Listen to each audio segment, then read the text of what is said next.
시청자 여러분, JTBC 뉴스룸을 시작하겠습니다. 윤석열 대통령 체포를 둘러싼 상황이 기묘하고 또 석연치 않게 흐르고 있습니다. 그동안 체포를 막아온 혐의로 오늘 경찰에 출두한 박종준 경호처장이 조사 도중 갑자기 아침에 사표를 냈다는 사실을 알렸고 그게 또 바로 수리됐습니다.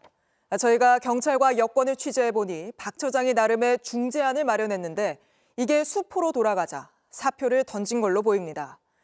문제는 이런 상황을 윤 대통령과 그 측근들이 기획했을 가능성입니다. 박 처장이 경찰에 가자마자 윤 대통령 변호사는 차장 직무대행을 언급하고 나섰고 마침 경호처 서열 2위와 3위는 모두 친윤 절대 충성파입니다.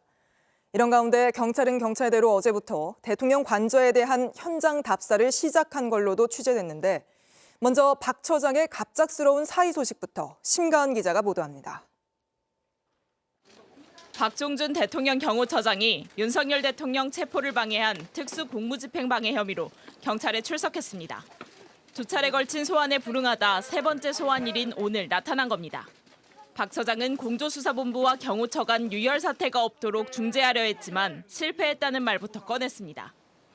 최상목 대행에게 여러 차례 전화를 드려서 정부 기관 간의 중재를 건의드렸고 또 대통령 변호인단에게도 제3의 대안을 요청한 바가 있습니다.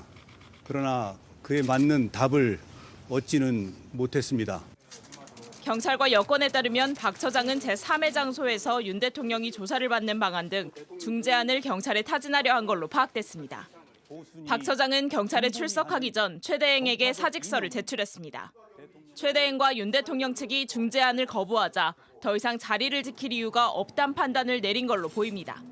그런데 윤 대통령의 대변인을 자처하는 윤갑근 변호사가 박 처장이 경찰에 출석하자마자 경호처장이 복귀할 때까지 김성훈 경호처 차장이 직무대행을 한다는 입장문을 배포했습니다. 급작스런 입장문에 대통령이 본격 경질한 것 같다는 해석이 나왔습니다. 결국 오후 4시쯤 사직서가 수리되면서 박 처장은 관저로 다시 복귀할 수 없게 됐습니다. 박 처장의 경찰 출두와 동시에 윤 대통령과 김용현 전 국방부 장관과 가까운 강경파 김성훈 차장의 지휘가 곧바로 시작된 셈입니다. 박 처장은 오늘 경찰 수사를 피할 생각은 없었다는 말도 남겼습니다. 경찰이 친정인 제가 경찰의 소환을 거부하고 수사를 받지 않는다면 국민 누가 경찰의 수사를 받겠습니까? 검찰이 친정인 검찰총장 출신 윤 대통령은 검찰의 소환에 응하지 않았습니다. JTBC 심가은입니다.